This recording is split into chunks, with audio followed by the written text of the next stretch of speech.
Hey, fellow tennis nerds, I hope all is well. Today I am talking to Peter Clarke, a former professional player, retired in 2007. He was in the top 250 players in the world.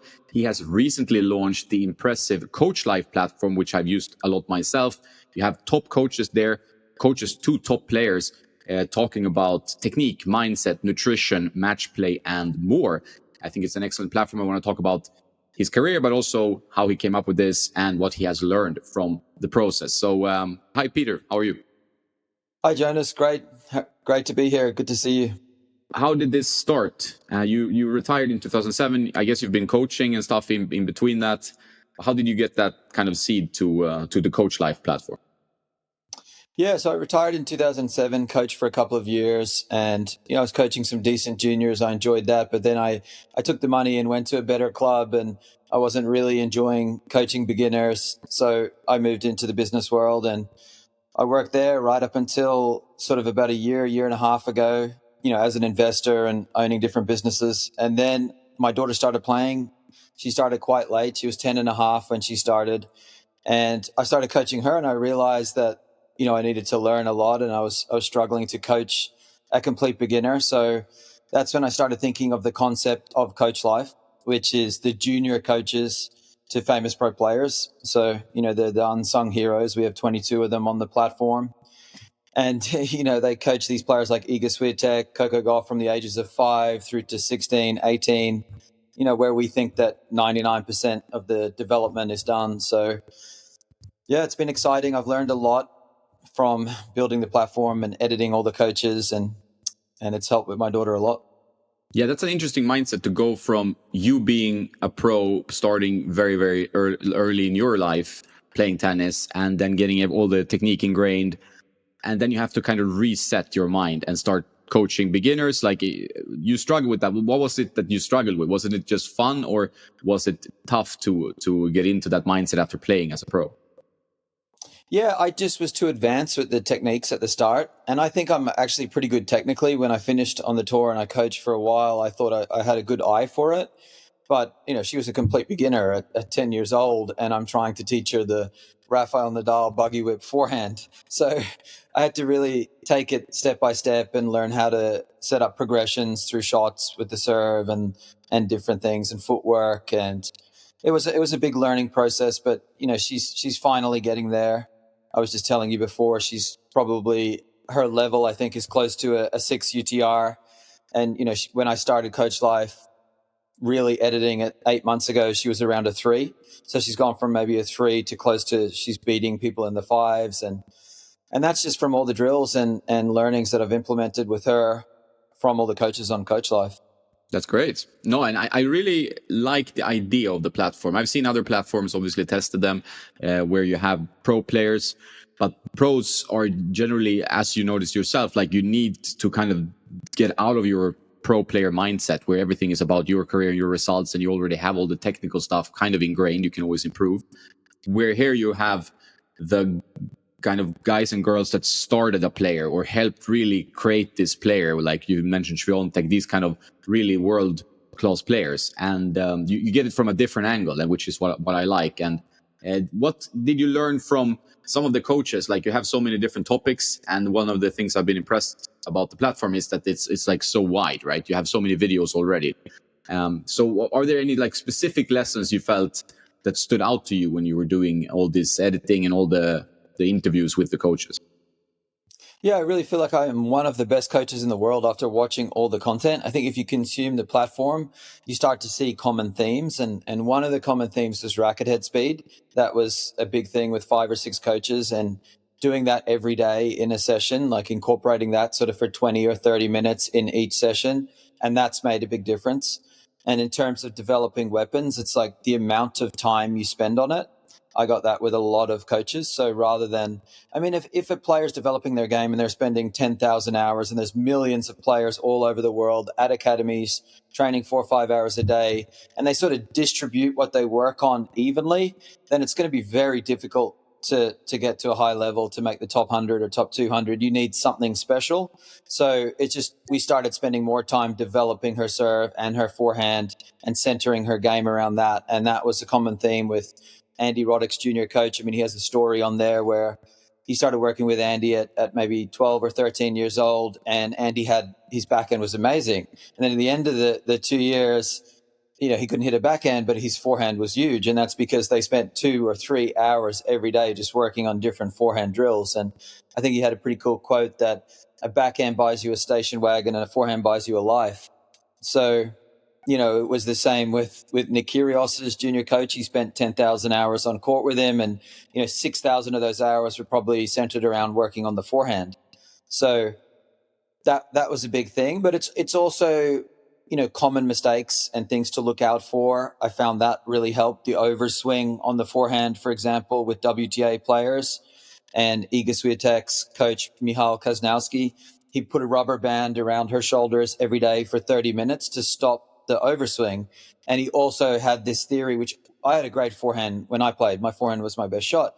And I felt it was because of my elbow being close. I felt that helped a lot. And he had this same theory with Iga Swiatek's forehand.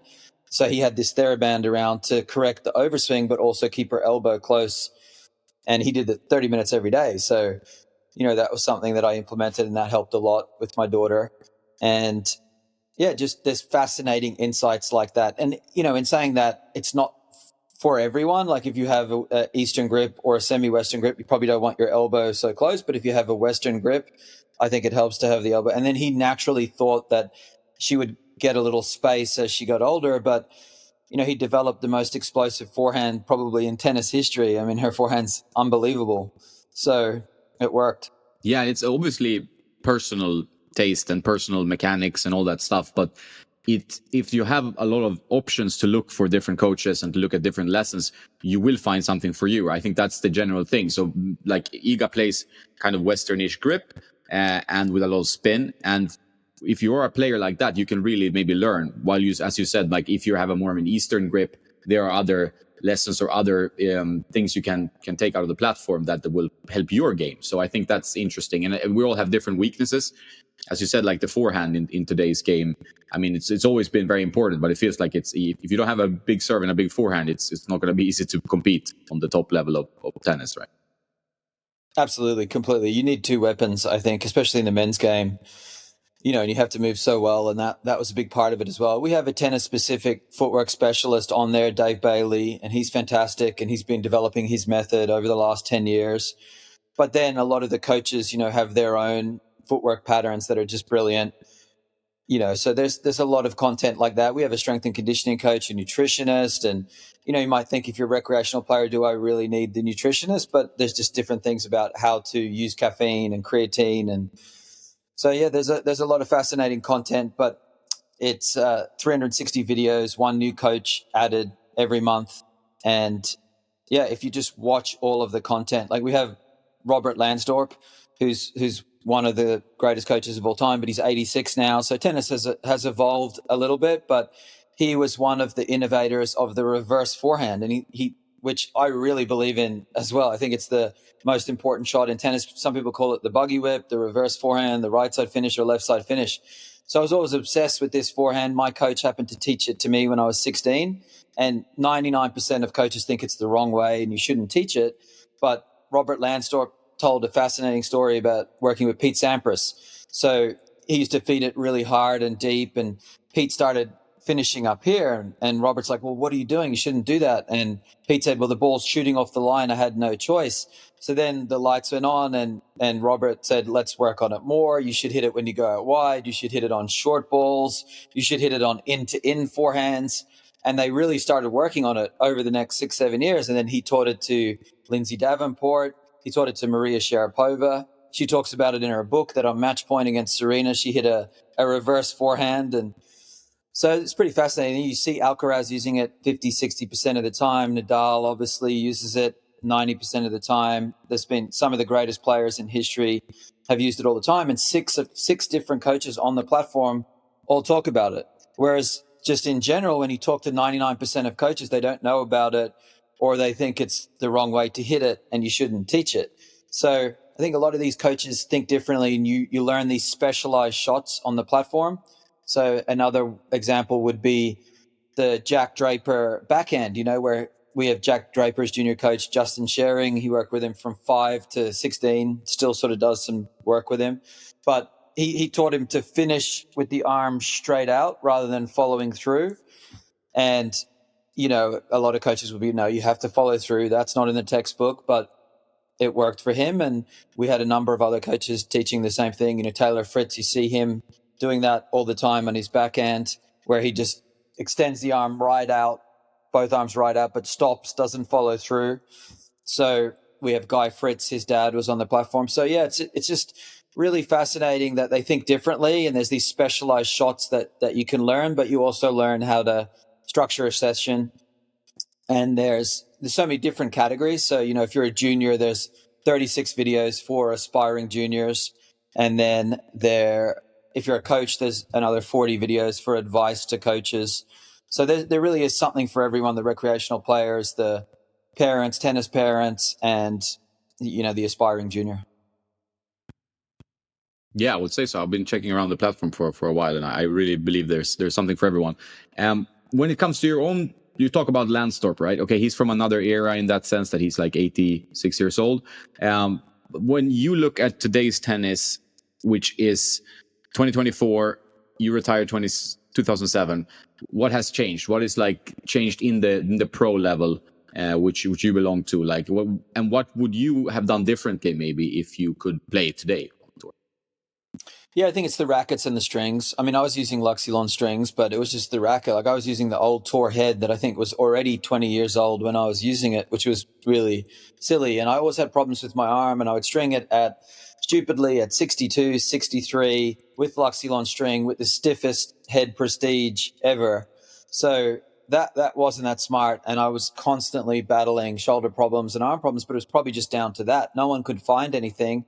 They thought it was sort of mental, but also I was really volatile emotionally. So I tried to hit every ball as hard as I could in practice and matches, and I was gritting my teeth. And so I threw a lot of matches away. I mean, I look back with a lot of regret because, everyone thinks that they could have done better or they had talent, but I feel like I had the game to compete at the highest level. But really every match I was, you think of someone like maybe Nick Kyrgios, and I would have been twice as bad as Nick Kyrgios on the court. I just sort of, I was always trying to find someone to argue with, and looking back, that was something that I regret a lot. So yeah, I would definitely have changed my racket, strung it a lot looser. The players now are stringing their rackets a lot looser. You try it first and it's trampolining off your racket, but if you just give it a little time, like now when I hit with my daughter and I've hit with some other players, I'm stringing it at 42 and I'm completely fine, because it depends on your game style. Obviously, I could generate a lot of spin, so a looser racket is fine. And with the Luxilon, it brings it in. I know there's newer strings now. So, but when I tried to play with a looser racket when I played, it was flying, and I can't do it. And I stopped after a day or two. But I wish I just would have stuck with that and used a new racket like Federer did. That made all the difference to Federer once he changed his racket. And similar to, in that way with Federer, my backhand was a lot weaker. So now when I use modern rackets, like I have a Yonex E-Zone, I think it's a lot easier for me to generate easy power on my one-handed backhand. So I think that would have helped a lot. Makes sense. I think, yeah, the gear has changed. Maybe nutrition, I would say, and different things. But I think some have talked about this on the podcast before. Like, the players are still very good athletes. Like, we're still very good 20 years back, but it's now maybe even more competition, I would say. Like, up in the top 1,000 players, it's like a beehive, right? There's so many good players now in the top 1,000, and the tennis is becoming more and more competitive all the time. And that's the thing. It becomes like a lot about mindset and these things. How did you learn to evolve your mindset from being a hothead on the tennis court, and then you moved like to business? Like, could you bring that? Could you mature and get that away, or could you use that becoming successful in business afterwards? Yeah, great question. I mean, I had a mentor towards the end of my career, and he was a billionaire, an Irish billionaire at the time, and he was my sponsor. And we became friends, and he just told me the secret to his success was that he just was present every day. Just be present and do everything you can in each day. And I remember when I was a young player, I was playing with Wally Massour, and he was 15 in the world at the time. And he's like, you're really talented, but you want to be there tomorrow. It's like, you're so intense, and just relax, enjoy the moment. So yeah, when I stopped playing, I just learned to be present and give everything I could each day, and not worry about get overwhelmed with the work, not worry about where I was going to be in a week or 2 weeks. So just give 100% every day. And then obviously you learn from tennis that to deal with pressure, you're able to do that in different situations within business and life. And, you know, because you dealt with it for so long, and you learn a lot of skills playing tennis and traveling on the tour, meeting people from different backgrounds and talking to people and managing your money and your life. And that helps a lot. But it was just the ability to give 100% to anything you do. And you see that in tennis. Obviously, we have a singular focus on one thing. And there's that correlation between how hard you work and the results you get. So then you transfer that obviously into anything else, and you're going to be successful just with that mindset, I think. And that's what I managed to do. But to stop getting so emotional about little things, and I managed to. I retired a bunch of times on the tour and came back. And the last time I came back, I figured it out. And I started at 0, went back to 300, and it was just a game. I had that mindset, just enjoy it. Doesn't matter about winning or losing. I stopped going crazy. I was great, but then I got sick, and then I had this mystery illness, and then that's when I retired at the end. So I finally figured it out, but it was just too late. And that's part of being a great player. Like the best players, like you look at players like Sinner and Alcaraz, they're so mature when they speak, and they have that old saying of an old head on young shoulders. And then part of that, obviously, as well, is just having great coaches. And another funny story is that one of our coaches on our platform is Gary Stickler, and he's a legend. He coached 8 top 100 players as juniors: Pat Rafter, Jason Kubler, John Millman. And I grew up in Queensland in Australia, although I played for Ireland. And he would come up to me. He's from Queensland, and every tournament he would always come up to me and he would say something.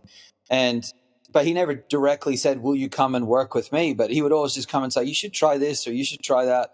But I just wasn't smart enough to go and get coached by him. And I think if I did, then he would have been able to harness what I had. And then when I spoke to him about Coachlife a year ago, I called him, and he's like, "Oh, I tried when you were a kid to get you to come and work with me, but it never worked." And then I was like, "Oh, I remember that." And yeah, some of his content, he talks about, like, if people are getting angry on the court or they're emotional on court, don't try to change it, because that's just who they are. Just try to get them to harness it. So I think it's the decisions that you make in working with the right coaches at a young age. And I just made bad decisions and didn't have coaches, didn't have the financial backing to have coaches. But I've gone down a little bit of a rabbit hole from your initial question there. Sorry. Rabbit holes are good. That I like rabbit holes. Do you think, like, now you're coaching your daughter, right? So do you think that a pro life would be something you would want for her, or do you think it's tough, too tough? What's your feeling around her tennis life now that you have a daughter?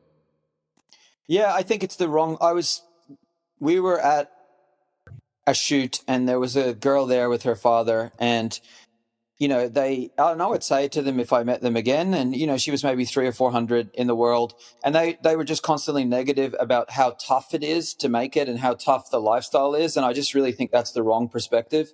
When I stopped playing, right now, I would give anything to go back and play. I love tennis. You're traveling around the world with like-minded people. You're competing, doing something you love.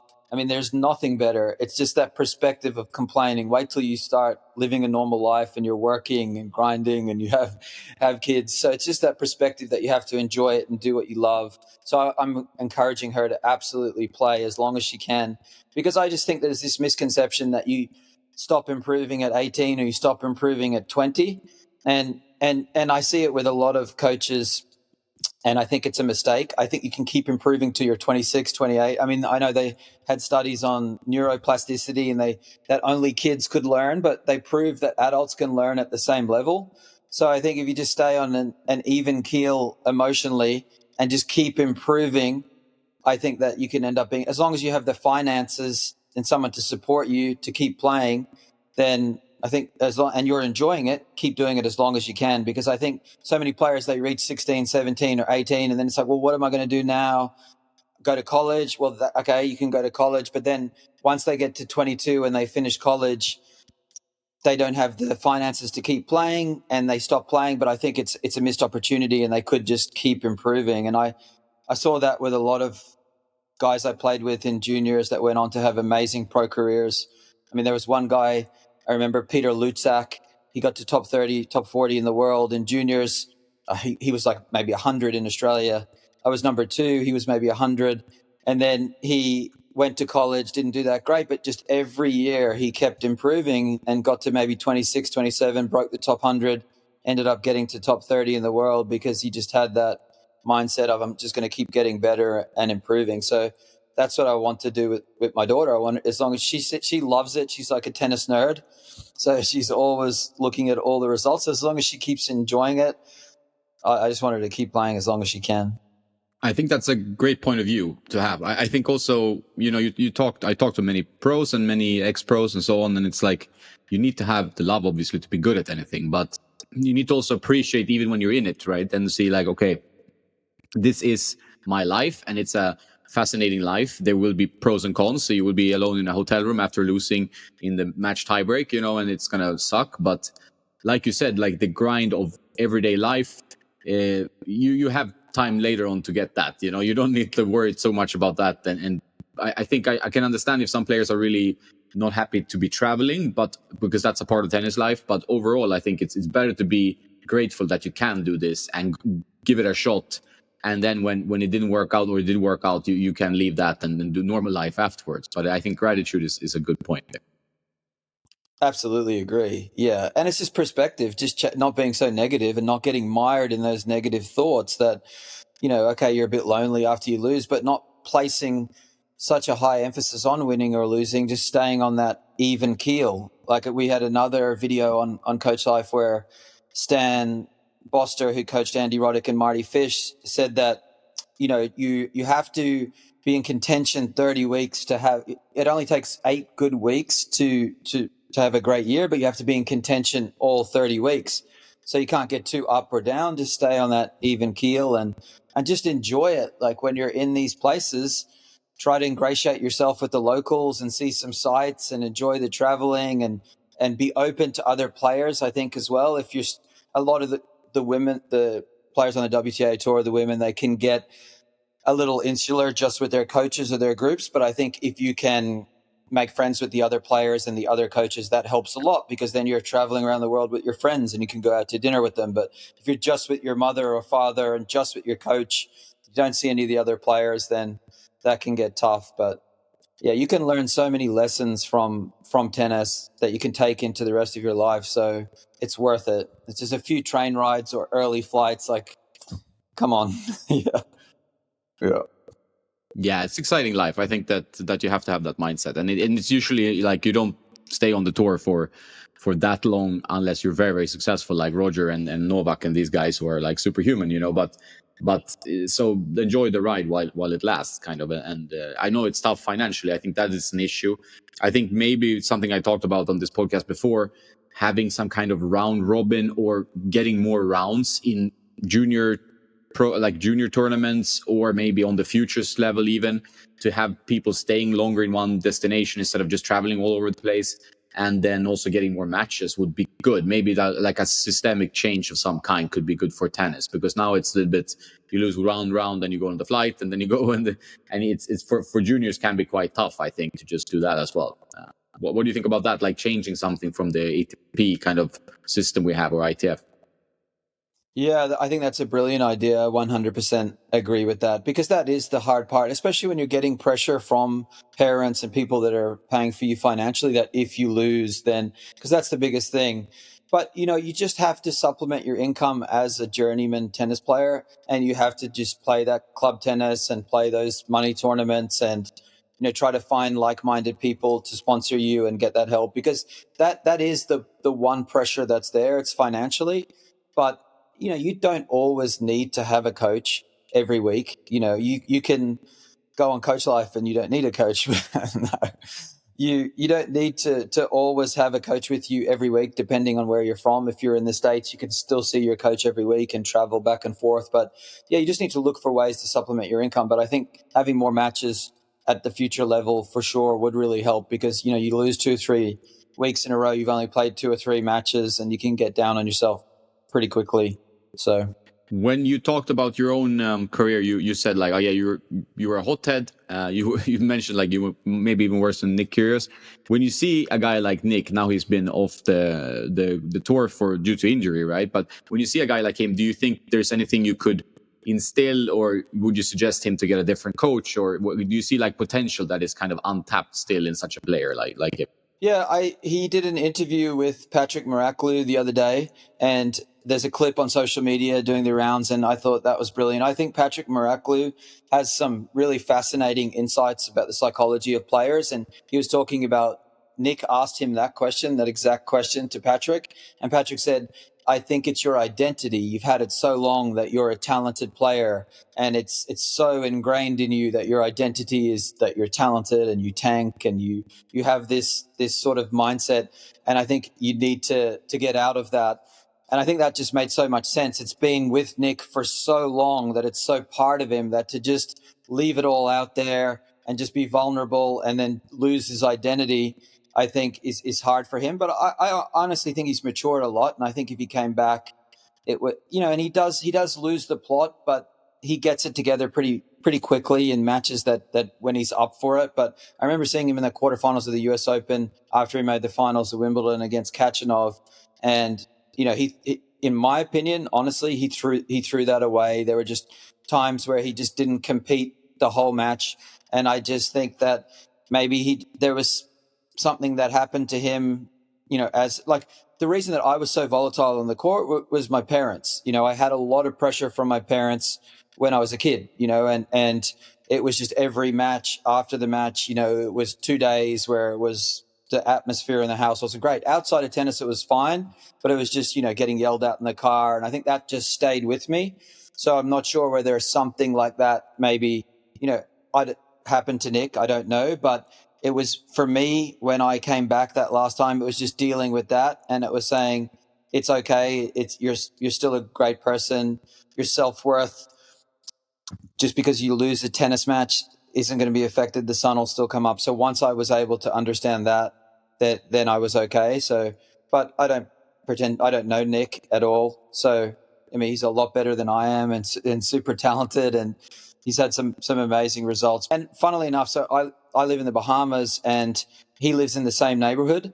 And my friend, where we train, we were away, but right after Wimbledon, 2 days after Wimbledon, he was out on the court for 3 hours straight in the middle of the heat of the day training. So I think that the reason that he got the injury was just too much too quickly. So I think that, he hadn't built up to it over the years. And like he worked extremely hard as a junior, like harder than Todd Larkham talks about it. Todd Larkham is Nick Kyrgios. He was Nick Kyrgios' junior coach. He's on Coachlife. And he said that Nick worked harder than anyone else in the program. He worked really hard to get there, 10,000 hours. So, but then I think he went through a period on the tour where he probably wasn't working as hard physically and didn't have a coach. So, and then, when he got it in his head that he wanted to really go for it before Wimbledon and he started putting in the work, I think it was just too much too soon. And then that's why he got the injury and his body broke down. But yeah, 3 days after making the final of Wimbledon, he was out on the court in 100 degrees playing for 3 hours straight in the middle of the day. So yeah, I hope he can come back, and I think he's sort of figured it out. And mentally, I think he'll be a different player when he comes back. And you saw that a lot. And I mean, in Wimbledon, he was exploding when he made the final, but he was getting it back and reining it in. And he's so talented. But 2 years away from the game, it'll be interesting to see if he can come back. Yeah, with his game style, with the massive serve and fantastic forehand, I think he can still just. I think it's easier when you have these weapons to kind of go back. He's not so reliant on just running side to side and being super physical in that sense, right? So I think he can come back if he wants to.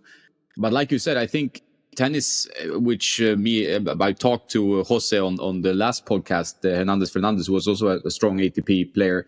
He said that like tennis is the game of life, and where you really have your demons show up on the court. So when you have something unresolved in your life outside tennis, it's going to show up on the court in one way or another. So it's really about working, I guess, holistically on your mental strength and health and so on. That will help you on the tennis court. I think a lot of players could benefit from just not looking at what happens on the tennis court, but what happens outside that then comes onto the tennis court when you're in a match situation, you're losing your head, you know. Yeah, 100%. Because every single person that you speak to, says he's such a great guy and he's completely different off the court. So, yeah, I think that's a great point, and that's what happened with me. And then I was able to just become introspective and deal with it, and then I figured it out. But yeah, those demons definitely come up on the court. You just have to, and we have a sports psychologist on the site, which is great. He played Wimbledon, and he actually worked with Ashley Barty as a kid. He was one of her sports psychologists within her program every day for years, Anthony Ross. So he also has a sport parent course that he developed that's also on the site. He developed it with Tennis Australia over a number of years, and it's helping parents deal with their kids through sport, and that sits within the site, and that's fantastic. So, he built that and researched it over 3 or 4 years. And he talks about the damage that parents can do with just a little shrug of the shoulders on the side of the court. And so that's really fascinating. And that's a must see for parents. But also, as well as that, that's a question we asked all the coaches.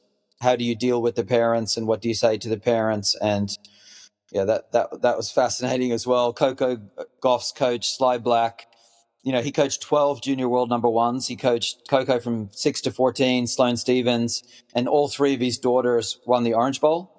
So he has some really fascinating insights about parents and coaching his own daughters and what you can do around that, which is great. Yeah, I think I watched some of that as well. And I think the parent-player dynamic is so important in tennis, because you still see it on the tour. Like, there's so many players still, like, on really the top. You have Stefanos, you have Zverev, he has his father there. On the women's side, also several examples. And that relationship, that dynamic can obviously be very successful. They're top 10, so the parent helped out a lot in bringing them to that position. But it can also be very detrimental, maybe in the future, to your relationship outside tennis. But also it can at some point maybe be a roadblock to going to the next level, where you maybe need to kind of put in another coach to help you take the next step, or evolve something in your personality or your game, right? So I think that dynamic is interesting. There's something very special with tennis and tennis parents that's a lot of coaches always talk about, because a lot of people get frustrated coaching, and then you have the parent there. Is that something you think about with your own daughter, like where you're going to put the level in your parent teaching relationship there? Yeah, it's a great question. I mean, that's exactly what is happening now at this level. I feel like she needs a coach to be a little tougher on her in some ways, and we're best friends and we have a great relationship. So, and it's different coaching boys and girls. Girls, you have to say things to girls just a little differently. They can be a little more sensitive. So, and especially when it's your own daughter. So it's just, I feel like we're at the stage now where she does need someone else, another voice, another coach. But I do think it's important for me to stay there, because I developed her technique and built her technique. So I think it's important to have a collaboration with another coach. And then I think that's good advice for any tennis parents or coaches to try to keep that junior coach involved in some capacity, because we've seen that a lot. And we saw some examples with Sly Black, who coached Coco. She didn't have a huge Western grip and have that problem on her forehand when she left him, but she left him at 14 or 15, went to France, and then stopped having such a focus on technique. And then she developed that Western grip. It slipped around, and then it was up over the shoulder. So I think that's super important to stay in touch with your junior coach. But as a parent, you need to obviously not put so much pressure on your kid and take a step back, but you also need to know when to choose another coach, or when to add someone else to the team, or use a platform like Coachlife to get some more advice. You see this on the WTA tour. Like, there's a lot of switching with coaches. Some players are more prone to this than others, but there's a point to having consistency in your coaching. Whether, adding another voice, it makes sense, changing the voice maybe at some point, but it's also kind of a perilous road where if you change at a very fundamental stage, it might actually worsen some strokes. Like you mentioned Coco, maybe she could have been even better, like without going to France or to the next coach. It's all hypothetical, but still, to have a consistent voice in your camp is where kind of the parent comes in, I think, because the parent is always there, while coaches kind of come and go, right? And very few players have a coach for 20 years. So it's an interesting thing to actually have consistency. I think that's good for a tennis player. Absolutely. And it's so important for parents to continue to educate themselves. Like, I guess Caroline Wozniacki's father would be an amazing example. I mean, he just seems to have done a brilliant job with it. And he, by all accounts, he would just be continuously learning and picking the brains of coaches.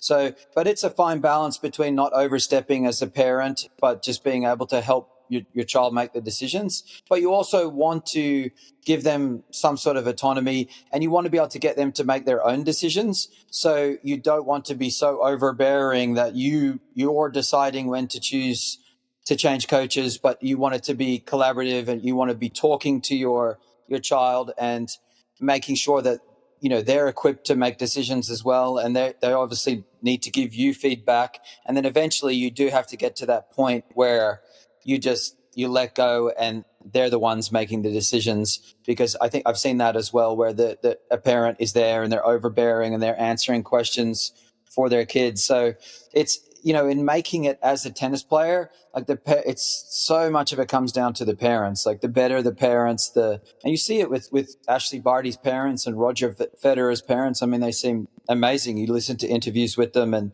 they did such a great job. So, and it depends on the kid. I mean, Roger Federer, like I was talking about earlier, he said you have to get some luck with who coaches you as a kid, but then again, you choose who coaches you. So he obviously seems like a super smart guy. He had that maturity at a young age. So his parents probably were able to step back, let him make the decisions, and he made the right decisions.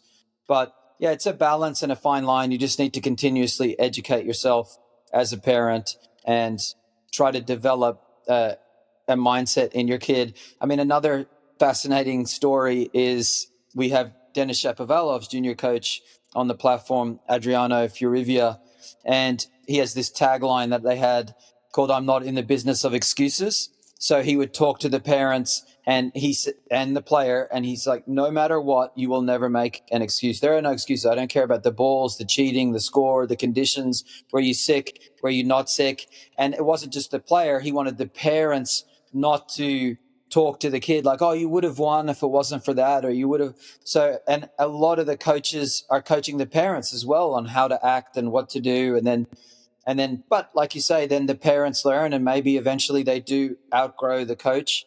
And you have to have a coach.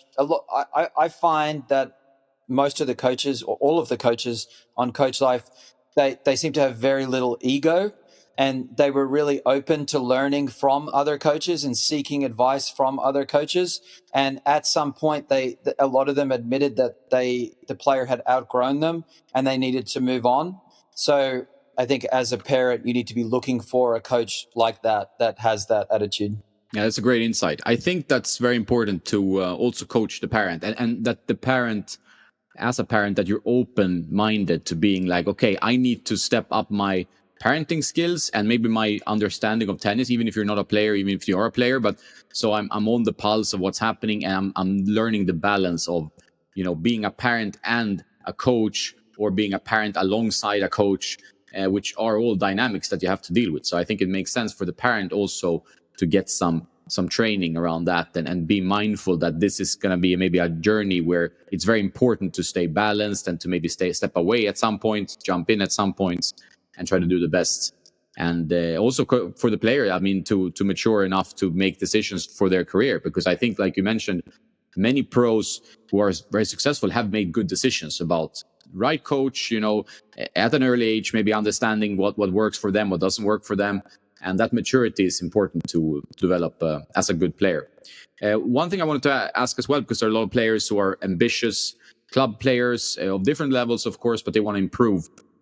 What kind of learnings can you get from Coachlife as an ambitious club level player? I mean, you're not going to be pro, but you want to step up a few categories maybe. And how can you use the content in the best way to improve? Yeah, absolutely. So the thing that I learned, and it's so obvious, and it's just the way they would do drills, the way they would structure drills, and so many of them talked about 2 cross 1 line, 3 cross 1 line on both sides. So or 1 cross 1 line. So it was, and that's what I started doing with my daughter, and that helped massively. That's when she had such a huge improvement. So 1 forehand cross court, 1 down the line, 2 forehands cross court, 1 down the line. So, but doing each for 10 minutes on each side and working on those zones. And that's what Iga Swiatek's coach would do with her every day for 40 minutes. It was those sort of zone drills. So I think the recreational players definitely need to incorporate that, because there's too much of a focus on matches with recreational players. You need to get out on the court, and you need that basket feeding for repetition, and you need to do the drills. And another thing was that helped a lot was one person, a coach standing at the net, or your partner standing at the net, and then volleying to you while you're ripping into one side. I think that just speeds up your hands and your reflexes. So that helped a lot. So, but there's so many different drills on the site. You know, there's 40 or 50 drills. So looking at the drills and adding them, but also just technical issues that you have in your game, like common mistakes that you're making, you can learn a lot from that. So, and then little technical things and speciality shots that help a lot. Like when I coached for 2 years, that right side finish, I think every recreational player that I taught that shot to, they had massive improvements. And I have this theory that you should hit it on every shot for the first 3-4 months. So I think that if you really want to make an improvement, depending on your forehand, you might have a great forehand already, and then maybe you don't want to do it. But if your forehand is weak, if you just hit that on every shot for 3 months, it'll help you use your wrist a lot more. It'll help you generate a lot more racket head speed. You'll start to generate feel. And then when you do start to hit it, you'll know when to hit it and when not to hit it. So, and then there's just so many different footwork patterns and returns. I mean, there's 360 videos, but the biggest thing is spending more time basket feeding, spending more time drilling specific drills like the 3 cross 1 line, and then just getting your technique right and knowing that if you make technical changes, it'll take a while, but it's not impossible. Like a lot of coaches think you can't make technical changes at 24. You absolutely can, but you have to commit to it. You're not going to be able to play. You're going to struggle in your league matches for a week or two while you make that technical change. So you're going to hit double faults if you start hitting that top slice kick second serve. But to really make that improvement, you have to get your technique right. Technique is so important. But I just think that having a great slice backhand is as important as the buggy whip right side finish. I think you really need to spend time developing that, because you can use it in defensive situations, and you can neutralize the point with the slice backhand. So if you don't have a really good slice backhand on your game, a lot of it just comes down to the grip. So I think if you can get that grip right in the boxes, and then just because I see recreational players hitting a decent slice, but they'll always hit a wall because the grip is wrong or there's something technically wrong with it. So go onto the platform, watch all the content, find the themes, and then find the common mistakes with technique. You know, and there's so many. If you watch all the content, you'll learn so much. Like generating power on your forehand. You know, the left arm out and the load with the leg. Yeah, no, there's lots of content, and for sure. And I think it was good to mention also the drills, because like, as you said, which I see a lot in the clubs I play, and it's like people just go and they start playing a match, you know, or they hardly warm up, you know. It's just like 2 rallies from the back of the court, and then they start. And to really improve, if you want to step up a level, you need to actually drill. Like, you have to have proper training. You can do this with a partner. You don't need to get a coach necessarily if you have an equal partner, like of a similar level. But it's good to do these things. You know, you really will improve. Like, or maybe like bring a camera, put it in the back, and then serve a bucket of balls, look at what's going on, maybe study some lessons and see, okay, maybe I'm doing this wrong. Maybe I can incorporate a bit of a different take back on the serve, or a slightly different toss. So I think 100% agree that if you're ambitious, you can definitely use a platform like this, and then but you need to go on the court later on and put in the hours. Otherwise, it's going to be tough to improve. That's with everything in life. 100%. And just serving every day. You know, you need to serve for 30, 40 minutes every day. And if you do that consistently over a couple of months, you'll see huge improvements in your game and all the different variations of the serve. You know, so many recreational players, they hit that big flat serve every time, but pros are hitting the flat serve 15% of the time on a first serve.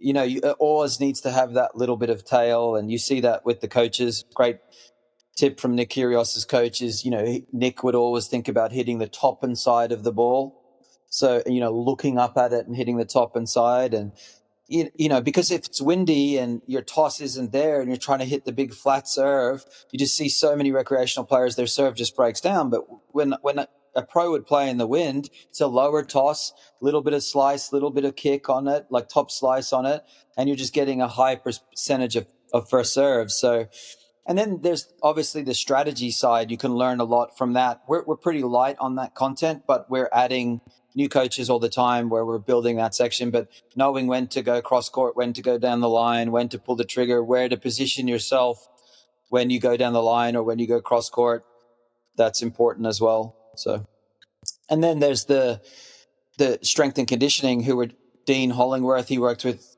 Eugenie Bouchard. He's a presenter. He presents all over the world. And a lot of times you see the tennis-specific fitness, like the trainers who are coaching the pros, and it seems like really complex exercises, and they seem difficult to do. But with Dean, it's really tennis-specific, but they're sort of simple exercises. A lot of times you don't need a gym, and they sort of strengthen all the muscles, and that will just help massively. If you can follow a program like that consistently, and he has a full program for the upper body and lower body, and you'll see huge improvements. I remember as a player, I didn't do weights until I was 22, 23, and when I finally did it, that's when I sort of made that big jump up. I saw a massive improvement, you know, because you just get so much power on your shots. And it's not just power or the ability to last longer. You also if you start strengthening certain muscles like the hips and the core, you start to get a wider base and you're more solid, and you have more stability with your shots. And then obviously you'll stay injury free and prevent injuries from happening. But it's not just being stronger or lasting longer or being quicker.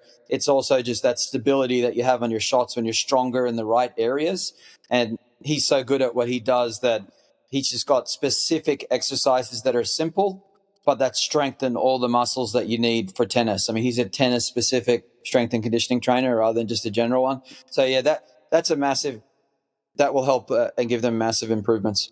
Yeah, I really think that strength and conditioning, I mean, all the aspects, you need to think about all the aspects, and I mean, mental tennis as well. I mean, you have that also on the platform. We talked about that before, how important that is, but strengthening your body for tennis, since tennis kind of tends to break your body down, and it's good training, but it's not like building training. It's wearing on your body, so you need to strengthen the body to play tennis. I think sometimes people forget that, especially if you're a rec player maybe, and you need to have that warm up. You need to strengthen your body enough to not get injured, because otherwise you can't play tennis for 3 months, 6 months, whatever, and it's a huge letdown. So I think all these things need to be taken into the consideration, and you do it well on the platform for sure. Thanks, Peter, for joining. I really like the platform. As I said, I thought it would be great that we could catch up and talk about it. I hope people got something out of it. You shared many different lessons from some of the coaches on the platform, and their amazing players now that are in the top tennis echelon, right? So I'm very happy you came. And if you want to join at some point again, talk about new content you have, we will do it. And yeah, I hope you have a great day over there. Thanks for having me. That was really interesting. I hope I didn't waffle on too long. No, it was great. And some waffling and sidetracks are important. I think that's when you reach some interesting conclusions, usually, when you get a little bit to a rabbit hole, as you said. All right. Thanks, Jonas. Cheers, mate.